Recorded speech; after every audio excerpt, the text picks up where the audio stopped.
한국의 인터넷에서는 다양한 공포 이야기가 공유되곤 합니다. 그 중에서도 오랫동안 회자되며 사람들의 상상을 자극하는 긴 이야기 하나를 소개합니다. 이 이야기는 친구들과 함께한 여행이 시작이었습니다. 이 이야기는 대학 시절 여름 방학 동안 친구들과 강원도의 한 산골 마을로 여행을 갔을 때로 거슬러 올라갑니다.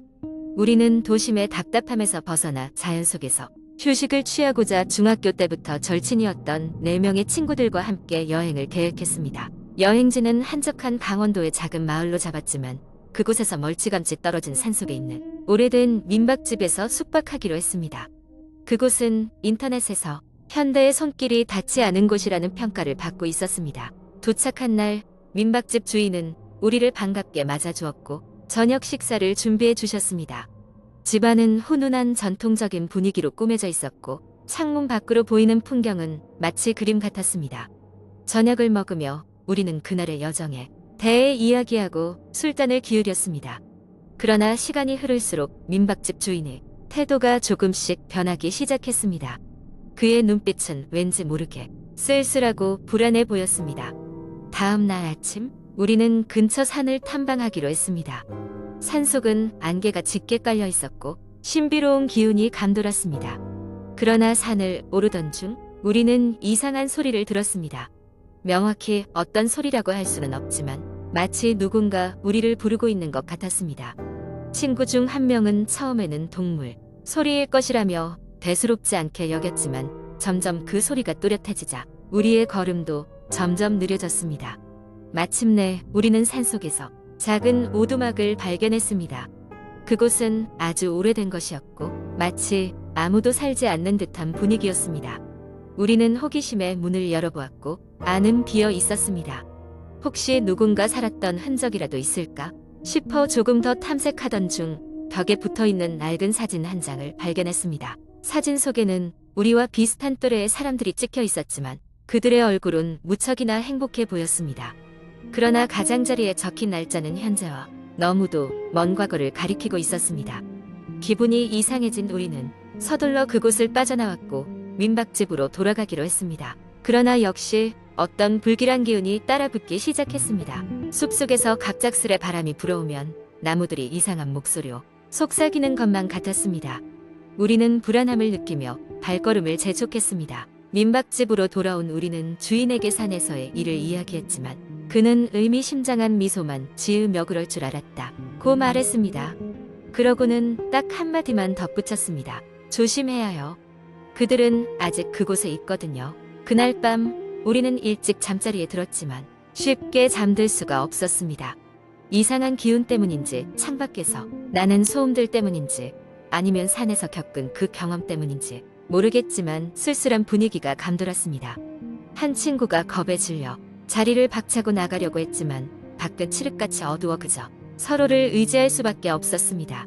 그렇게 잠을 이루지 못한 채 어두운 밤이 지나고 우리는 그곳에서 하루 더 머무르는 일정 대신 바로 짐을 챙겨 마을로 내려왔습니다. 돌아오는 길 마을 사람들과 대화를 나누게 되었고 그곳에서 산속 민박집에 얽힌 오래된 전설을 듣게 되었습니다. 과거 그 민박집은 대가족이 운영하던 곳이었지만 어느 순간 가족 모두가 흔적도 없이 사라졌다는 것이었습니다. 그 후로 그 집에 머무는 사람들마다 이상한 경험을 하고 돌아왔고 그곳은 점차 현대의 손길이 닿지 않는 곳으로 소문이 나게 되었다고 합니다. 우리는 그 이야기를 듣고는 더더욱 오싹해졌습니다. 아마 그 민박집의 주인도 그 사실을 알고 있었던 것일 수도 있겠지요. 시간이 흘러 대학을 졸업하고 각자의 삶을 살아가고 있는 지금도 우리는 그때의 이야기를 회상하곤 합니다. 그리고 다시는 그런 장소로 여행 가고 싶지 않다는 것에 동의하며 친구들과 연락을 이어가고 있습니다. 그날 밤 우리의 기억 속에 새겨진 그 낯선 기운은 미스터리로 남아있고 때때로 꿈속에서 우리를 찾아오곤 합니다. 이 이야기는 상상력을 자극하며 현대에서는 느끼기 힘든 고전적인 공포의 감각을 불러일으킵니다. 이번 여행을 통해 우리는 눈에 보이지 않는 세계가 존재할 수 있음을 느꼈고 때로는 우리가 이해할 수 없는 것들이 우리 주변을 맴돌고 있음을 깨닫게 되었습니다. 두 번째 이야기. 한국의 인터넷 커뮤니티에는 가끔 사람들의 등골을 오싹하게 만드는 공포 이야기가 올라오곤 합니다. 내가 지금부터 할 이야기도 그런 이야기 중 하나입니다. 이 이야기는 대학교 시절 하숙집에서 겪었던 기이하고 섬뜩한 사건에 관한 것입니다. 대학교에 입학한 나는 통학이 어려웠기 때문에 학교 근처에 오래된 하숙집에 살게 되었다. 이 하숙집은 지은 지 꽤 오래된 건물로 외관은 낡고 색이 바랜 상태였다. 하지만 집세가 저렴해서 학생들에게 인기가 많았다. 집주인은 나이가 지긋한 할머니였고 늘 친절하게 학생들을 챙겨주셨다. 입주한 지 며칠 되지 않아 나는 이상한 점을 느끼기 시작했다. 밤이 깊어가면 하숙집 복도에서 이상한 소리가 들려오기 시작한 것이다.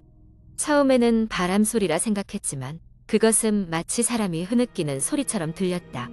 소리가 나는 쪽으로 가보았으나 복도에는 아무도 없었다. 며칠 후 같은 하숙집에 살던 친구와 복도 소리에 대해 이야기하게 되었고 그는 이미 그 소리를 들어봤다고 했다. 그는 그 소리가 유령일 가능성이 있다고 농담처럼 이야기했지만 나는 왠지 모르게 불안감에 휩싸였다. 어느 날 밤 나는 잠에서 깨어났다. 뭔가 이상하다는 느낌이 들었다. 방 안은 차갑고 어두웠고 창문으로 들어오는 달빛이 희미하게 방 안을 비추고 있었다. 그때 누군가 내 방 안에 있는 듯한 느낌이 들었다. 몸을 움직이려 했지만 마치 몸이 돌처럼 무거워져 움직일 수 없었다. 그러던 중 방구석에서 부스럭거리는 소리가 들렸고 누군가 나를 지켜보고 있는 듯한 기분이 들었다. 몇 분이 지났고 나는 겨우 몸을 움직일 수 있게 되어 불을 켰지만 방 안에는 아무것도 없었다. 그저 바람이 창문 사이로 새어들어와 커튼을 살짝 흔들고 있을 뿐이었다. 나는 그 일을 친구에게 이야기했지만 그는 단순한 꿈이었을 거라고 했다. 하지만 그 후로도 몇 번이나 같은 현상이 반복되었다. 나는 좀 더 확실한 증거를 찾기 위해 밤마다 방에 녹음기를 켜두기 시작했다. 며칠간은 아무것도 녹음되지 않았다.